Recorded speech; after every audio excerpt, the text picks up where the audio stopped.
بسم اللہ الصلاۃ والسلام علی رسول اللہ السلام علیکم ورحمۃ اللہ۔ کیسے ہیں سب لوگ؟ انشاءاللہ سب خیریت سے ہوں گے۔ آج کا جو ہمارا ٹاپک ہے وہ ایکچولی ایک کویشچن ہے، why the first copy of Quran is not preserved. So انشاءاللہ ہم اس کو شروع کرتے ہیں۔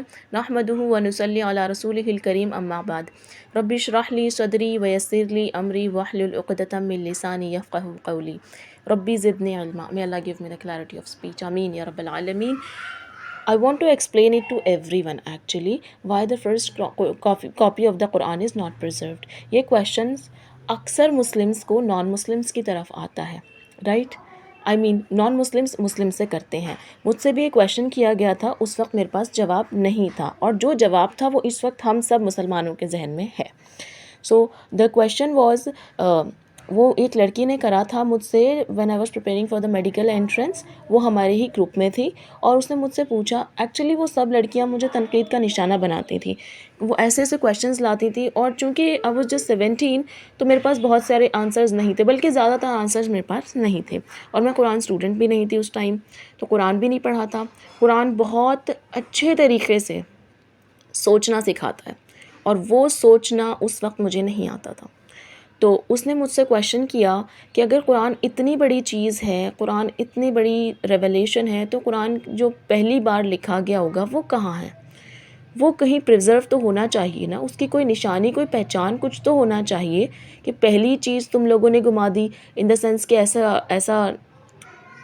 ایسا تاثر پڑتا ہے کہ ہمیں جیسے قدر نہیں ہے۔ اب اس وقت ہم سب مسلمانوں کے ذہن میں، جتنے بھی مسلم اس بات کو سن رہے ہوں گے، ان سب کے ذہن میں ایک کویشچن آ رہا، ایک جواب آ رہا ہوگا، آنسر آ رہا ہوگا کہ قرآن تو قرآن ہے، چاہے وہ اس زمانے کا ہو یا اس زمانے کا ہو، اٹ از ناٹ چینجڈ، ٹھیک؟ قرآن چاہے ہڈیوں پہ لکھا ہو، چاہے لکڑی پہ، چاہے پیڑ کی چھال پہ، چاہے دیواروں پہ، کہیں پہ بھی لکھا ہو، چاہے پیپرز پہ لکھا ہو، چاہے وہ بیوٹیفل ہو یا نان بیوٹیفل ہو، وہ قرآن تو قرآن ہے، اس کی عظمت میں کمی نہیں آتی۔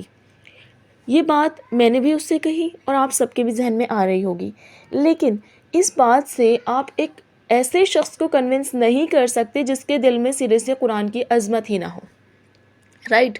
جو کہ نان مسلمس کے دل میں زیادہ تر نہیں ہوتی، ٹھیک؟ تو ایسے لوگوں کو کنونس نہیں کیا جا سکتا۔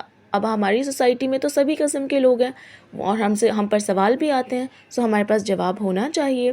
سو again the question is why the first copy of the Quran is not preserved, and the answer is there are 2 reasons to something to be پریزروڈ۔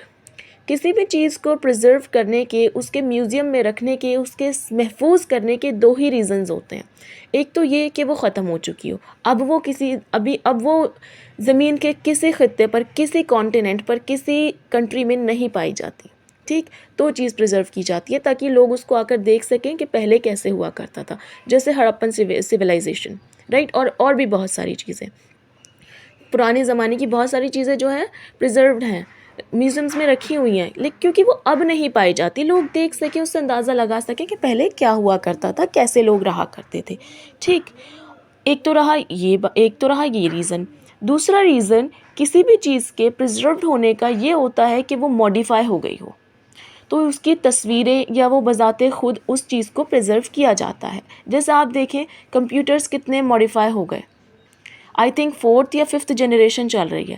جو فرسٹ جنریشن تھی، جو سب سے پہلا کمپیوٹر تھا، ہمیں معلوم ہے دیٹ واز اباؤٹ، اس کا سائز تقریباً ایک ہال کے جتنا تھا، رائٹ؟ اس کے فوٹوز پریزنٹ ہیں، رائٹ؟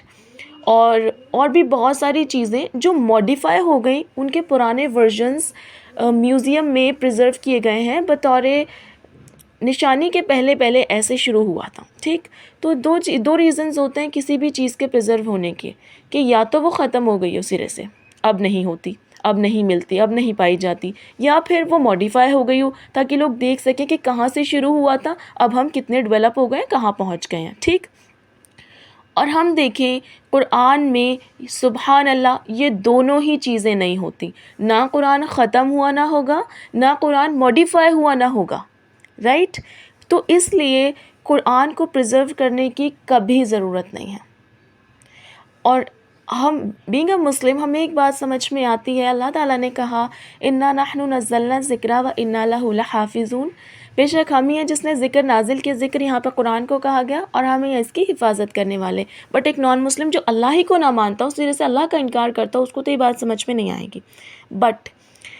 بٹ یہ کہ اللہ تعالیٰ نے پرومس کیا قرآن کو اللہ تعالیٰ چینج نہیں ہونے دیں گے. ہم دیکھیں پچھلے ریویلیشنز چینج ہو چکے ہیں، قرآن کو اللہ موڈیفائی نہیں ہونے دیں گے، اور نہ قرآن ختم ہونے والی چیز ہے.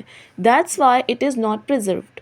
اور کسی کے دل میں اگر شک ہو کہ قرآن چینجڈ ہے یا سم تھنگ کچھ بھی، تو آپ دیکھیں، آپ اپنی کنٹری کا ایک شخص لیں اور آپ جس دنیا کے جس مرضی حصے سے کوئی دوسرا شخص لے کر آئیں جس دونوں کو قرآن پڑھنا آتا، آپ انہیں بیٹھائیں، ان کو پڑھنے کو کہیں.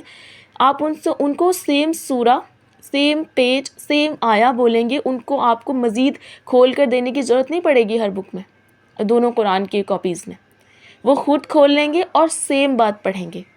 حالانکہ وہ کبھی ایک دوسرے سے نہیں ملے، الگ الگ کنٹریز ہیں، چاہے زمین کا دوسرا حصہ ہو، آخری کونا ہو، ٹھیک، لیکن آپ وہاں سے بھی شخص لائیں گے تو قرآن وہ وہی پڑھے گا جو آپ پڑھتے ہیں، جو ہم پڑھتے ہیں.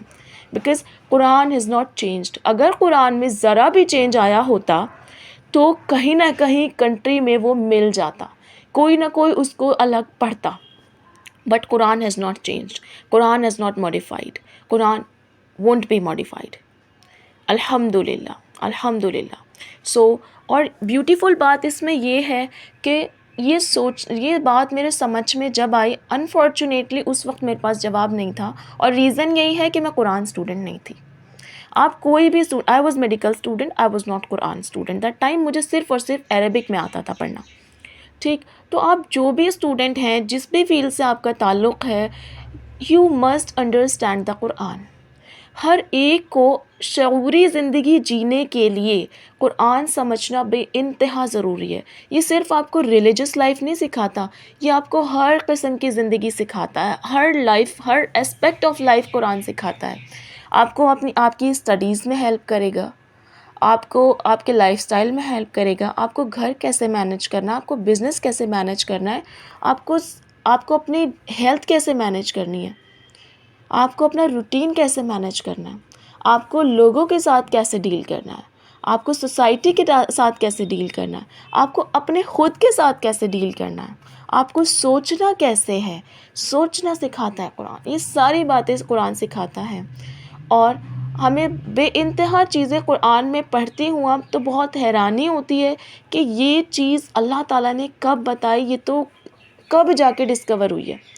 اور اگین میں بتاؤں، بہت ساری چیزیں قرآن، بینگ اے سائنس اسٹوڈنٹ، مجھے بہت سارے جیمس سائنس کے ملتے ہیں قرآن میں، اور جو کامرس اسٹوڈنٹ ہیں ان کو بھی بہت ساری چیزیں مل جاتی ہیں. اور آپ جو سوشل اسٹڈیز، جو ہیومینٹیز کے اسٹوڈنٹس ہیں ان کو بھی ملتا ہے ڈیفینیٹلی. جو پالیٹکس اور جو لیڈرشپ، جو طریقے قرآن میں، سیرت میں ہیں، ان کو بہت سارے جیمس مل جاتے ہوں گے. بٹ آلویز ریممبر، قرآن ہے زندگی جینے کا طریقہ بتاتا ہے ہمیں. نہ تو یہ میری سائنس مینول ہے، نہ آپ کی جو ہے بینک کی بک ہے، نہ کسی کمپٹیٹیو ایگزام کی بک ہے. یہ کوئی مینول نہیں ہے. اگر ہم اس کو اس پیمانے پہ پرکھیں گے ہمیں کچھ نہیں ملے گا. بہت سے جوابات اس میں ملتے ہیں. اور آپ بہت ساری چیزیں، اگر سائنس اور قرآن میں کنٹروورسی چل رہی ہے تو آپ یاد رکھیں کہ بہت سارے لاز بنے ہیں سائنس کے، اور وہ پھر اس کے بعد ڈسکوالیفائی ہو گئے ہیں، کیونکہ کوئی اور سائنٹسٹ آ جاتا ہے، پرانے والے لاز ڈسکوالیفائی ہو جاتے ہیں، وہ کوئی نئی چیز نکال کے لے آتا ہے. مگر اور اسی لیے آپ دیکھیں کہ وہ لاز جو ہیں پرانے والے بھی لکھے ہوئے ہوتے ہیں ہماری بک میں، اور نئے والے بھی لکھے ہوتے ہیں، اور ان کا اپروول ڈس اپروول سب کچھ لکھا ہوا ہوتا ہے، ٹھیک. بٹ قرآن چینج نہیں ہوا ہے، موڈیفائی نہیں ہوا ہے. سائنس موڈیفائی ہوتی رہتی ہے، ٹھیک، اس لیے وہ پرانی چیزیں پریزرو ہوتی ہیں. قرآن موڈیفائی نہیں ہوا. اور قرآن کو سائنس کی مینول سمجھ کر مت پڑھیے، حالانکہ بے انتہا چیزیں ملتی ہیں آپ کو حیران کرنے والی، لیکن پھر بھی ہمیں بہت اس کو دھیان سے پڑھنا ہے. اور ایک آخری بات میں بتاتی چلوں کہ ہر زمانے کا ایک بت ہوتا ہے، ہر زمانے کی ایک شہرت، ایک بہت بڑی چیز ہوتی ہے جس پہ اس وقت کے لوگ جان دے رہے ہوتے ہیں. ہم یاد کریں کہ رسول اللہ صلی اللہ علیہ وسلم کے ٹائم پر شاعری، زبان کی فصاحت، بلاغت اتنے عروج پر تھی، تو اللہ تعالیٰ کہ وہ لوگ اسی بات پہ بحث کیا کرتے تھے، اسی بات پہ وہ برتری شو کیا کرتے تھے، ایک دوسرے سے اپنے آپ کو بہتر سمجھا کرتے تھے، سپیریئر سمجھا کرتے تھے. اللہ تعالیٰ نے ایسا کلام اتارا کہ ان کی شاعری حیران رہ گئی. اور اللہ تعالیٰ نے کہا تو کہ قرآن جو ہے تا قیامت سب کے لیے ہے. تو ہم دیکھیں قرآن میں آپ دیکھیں کہ زبان کا جو ڈومیننس ہے، لینگویج ڈومیننس ہے، وہ تقریباً ختم ہو گیا. ہر زبان کو تقریباً ایکول امپورٹنس ملتی ہے. اب وہ زبان کی فصاحت و بلاغت پہ لوگ دھیان نہیں دیتے.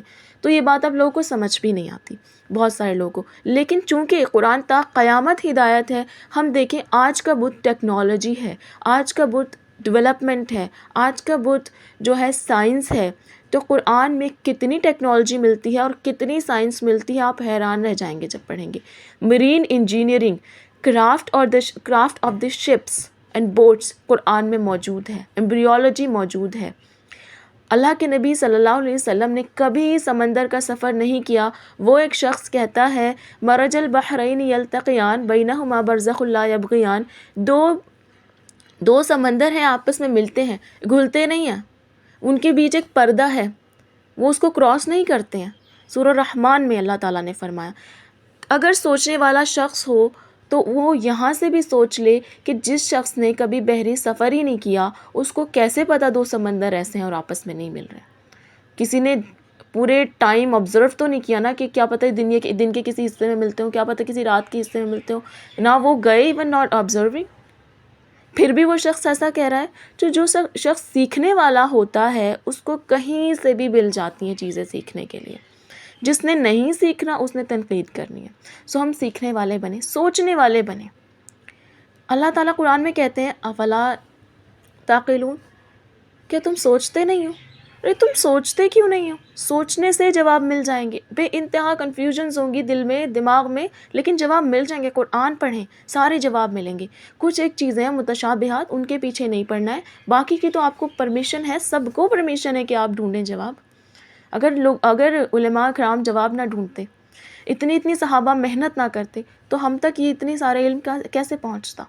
سو ہمیں بھی کچھ کرنا ہے. وہ محنت کر کے گئے ہیں، ہمارے لیے بہت کچھ چھوڑ کے گئے ہیں، لیکن اپنے حصے کا ہمیں خود سوچنا پڑے گا. وہ ہمارے حصے کا نہیں سوچ سکتے، اور نہ ہم ان کی سوچی ہوئی چیزیں پڑھ کر سوچے کہ ہم نے سوچ لیا. نو، سوچنا پڑے گا اور خود ہی سوچنا پڑے گا.